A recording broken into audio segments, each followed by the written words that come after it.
Hi students, AutoCAD ఎవరైతే 2D drawing నేర్చుకుంటున్నారో వాళ్ళు ఫస్ట్గా తెలుసుకోవాల్సినవి ఆటోక్యాడ్లో 6 డిఫరెంట్ టైప్స్ ఆఫ్ టూల్స్ ఉంటాయి అండ్ వాటికి సంబంధించిన కమాండ్స్ ఉంటాయి. అందులో ఫస్ట్గా బేసిక్ డ్రాయింగ్ కమాండ్స్ ఇందులో మనకి 9 ఉంటాయి అండ్ సెకండ్ వచ్చేసి ఎడిటింగ్ కమాండ్స్ ఇందులో 14 ఉంటాయి అండ్ థర్డ్ వన్ వచ్చేసి డైమెన్షనింగ్ అండ్ అనోటేషన్ ఇందులో 9 ఉంటాయి అండ్ ఫోర్త్ వన్ వచ్చేసి యూటిలిటీ అండ్ మేనేజ్మెంట్ ఇందులో 14 ఉంటాయి. నెక్స్ట్ వచ్చేసరికి నావిగేషన్ అండ్ హెల్ప్ ఇందులో 8 కమాండ్స్ ఉంటాయి. నెక్స్ట్ వచ్చేసరికి లాస్ట్ హ్యాచ్ అండ్ లేయర్స్ ఇందులో 5 ఉంటాయి.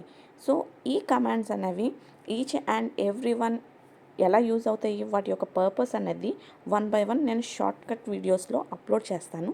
So please follow and subscribe. Thank you.